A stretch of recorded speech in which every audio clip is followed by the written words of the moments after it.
नमस्कार साथियों, history with Vijay sir YouTube channel पर आप सबका हार्दिक स्वागत अभिनंदन है। हम देख रहे हैं भारत का इतिहास और भारत के इतिहास में हमारा जो टॉपिक चल रहा है वैदिक सभ्यता। वैदिक सभ्यता में आज हम देखने जा रहे हैं उत्तर वैदिक काल। वीडियो शुरू करने से पहले अगर आप हमारे चैनल पर नए हो, वीडियो अगर आपको अच्छा लगे तो वीडियो को लाइक करें, शेयर करें और हमारा channel history with Vijay sir को सब्सक्राइब करें। बड़ा ही शानदार महत्वपूर्ण टॉपिक है, हर कंपटीशन की दृष्टि से महत्वपूर्ण रहने वाला है। तो हम इसकी सामान्य जानकारी के बारे में अध्ययन करते हैं या सामान्य जानकारी देखते हैं कौन कौन सी इसकी विशेषता है उत्तर वैदिक काल की। इससे पहले हमने 3 या 4 वीडियो में ऋग्वैदिक काल से संबंधित अध्ययन किया है। तो हम देख लेते हैं उत्तर वैदिक काल। उत्तर वैदिक काल वैदिक काल का एक भाग, वैदिक काल का एक समय। वैदिक काल को वैसे 2 भागों में बांटा गया है, एक तो ऋग्वैदिक काल जिसका हमने अध्ययन कर लिया है, दूसरा है उत्तर वैदिक काल।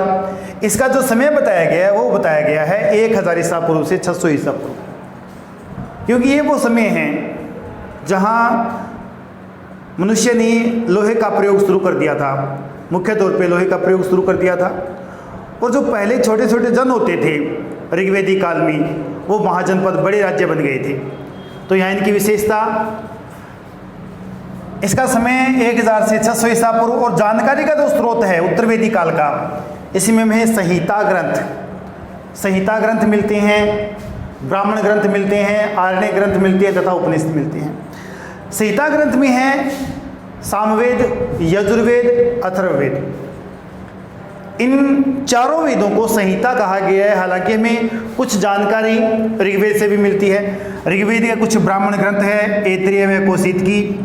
ये जो 2 ब्राह्मण ग्रंथ है ऋग्वेद के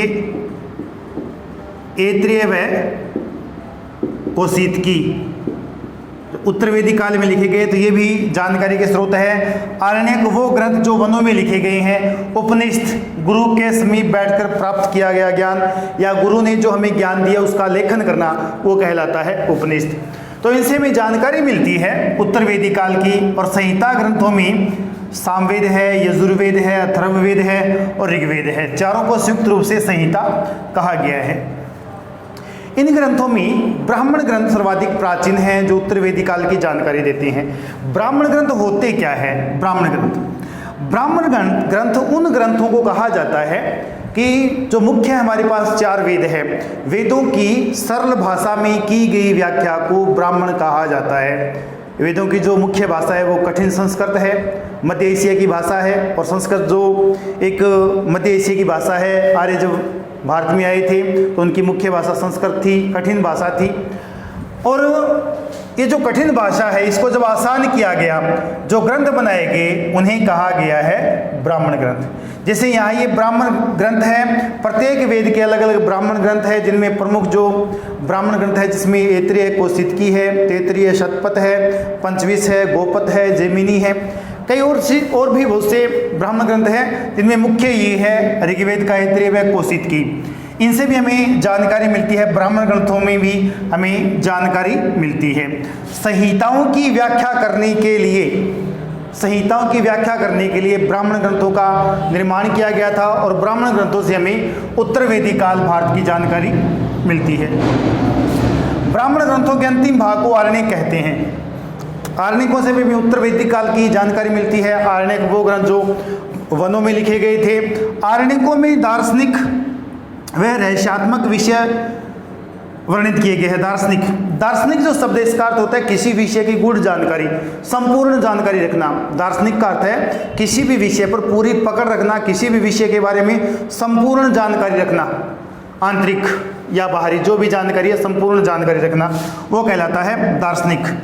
आरण्यकों में ऐत्रेय, कौशितकी व तैत्तिरीय प्रमुख माने जाते हैं। उपनिषद वैदिक साहित्य का चरम कहा गया है। उपनिषद जो ग्रंथ है वो वैदिक साहित्य का चरम कहा गया है और ये दार्शनिक ग्रंथ है। इन्हें वेदांत भी कहा गया है। उपनिषदों को वेदांत कहा गया है क्योंकि ये वेदों के अंतिम भाग कहलाते हैं। यहाँ से हमें जो मर्दभांड मिलते हैं वो मिलते हैं भूरे रंग के। और यहाँ के जो मर्दभांड हैं उन्हें चित्रित धूसर मर्दभांड भी कहा जाता है। इससे पहले अगर हम बात करें सिंधु घाटी सभ्यता की, तो वहाँ से हमें गैरू वर्णी मर्दभांड मिलते हैं, गुलाबी, हल्के गुलाबी रंग के मर्दभांड मिलते हैं। उसके बाद काले मर्दभांड मिलते हैं और यहाँ चित्रित दूसरा मर्दभांड है। इसके बाद जब हम बात करें मौर्य काल की, तो वहाँ से हमें अन्य प्रकार के मर्दभांड मिलेंगे। तो यहाँ से हमें चित्रित दूसरा मर्दभांड मिलते हैं। इस संस्कृति के लोग लोहे से परिचित थे और उत्तर वैदिक काल और ऋग्वेद काल को अलग करने का मुख्य जो उद्देश्य है वो लोहे का आविष्कार है, लोहे का प्रयोग है। यहाँ लोगों ने लोहे का प्रयोग करना शुरू कर दिया है, कृषि करना शुरू कर दिया है, युद्ध बड़े स्तर पर होने लग गए हैं, युद्ध में विभिन्न प्रकार के हथियार हैं जो लोहे के बनने शुरू हो गए हैं। तो यहाँ मनुष्य ने कुछ विकास करना शुरू कर दिया है। पहले जो पत्थर के या फिर लकड़ी के हल बनते थे वो लोहे के बनने शुरू हो गए हैं, तलवारें बननी शुरू हो गई है, बड़े बड़े युद्ध होने शुरू हो गए हैं। और इसी काल में हमें एक युद्ध का विवरण मिलता है, महाभारत का युद्ध, जो संभवतः 950 ईसा पूर्व के आसपास हुआ होगा। इसके बाद हम बात करें, आर्य सभ्यता का केंद्र मध्य देश से गंगा तक विस्तृत था। आर्य जब आए थे तो सबसे पहले पंजाब में रुके थे और वहीं पर इन्होंने ऋग्वेद की रचना की थी। पंजाब अर्थात 7 नदियों का क्षेत्र, जिसमें अफगानिस्तान की नदियां भी है, पंजाब की नदियां भी है, तो वहाँ रुके थे। इसके बाद जब उत्तर वैदिक काल का हम अध्ययन कर रहे हैं, तो यहाँ मध्य देश से गंगा का जो क्षेत्र है ये आर्यों का मुख्य निवास स्थान रहा था। मगध तथा अंग का उल्लेख अथर्ववेद में मिलता है, और ये जो मगध तथा अंग है इसका उल्लेख हमें ऋग्वेद में नहीं मिलता, क्योंकि इस समय ये राज्य नहीं थे। तो यहाँ हमें मगध तथा अंग का उल्लेख अथर्ववेद में मिलता है। अथर्ववेद में मगध के लोग व्रात्य कहलाते थे, व्रात्य, और इन्हें जो आर्य है वो निम्न कोटि का व्यक्ति या निम्न स्तर का व्यक्ति मानते थे। इनके लिए भी इनके मन में किसी प्रकार का सम्मान नहीं था, इन्हें भी तिरस्कार पूर्ण भाव से देखा जाता था। आर्यों के पूर्व दिशा के प्रसार को शतपथ ब्राह्मण में व्यक्त किया गया है, और ये क्वेश्चन पूछा गया था कि आर्यों का पूर्व दिशा में विस्तार किस ग्रंथ में बताया गया है। तो आरपीसी ने क्वेश्चन पूछा था, तो ग्रंथ है शतपथ, यजुर्वेद का ये ब्राह्मण ग्रंथ है शतपथ।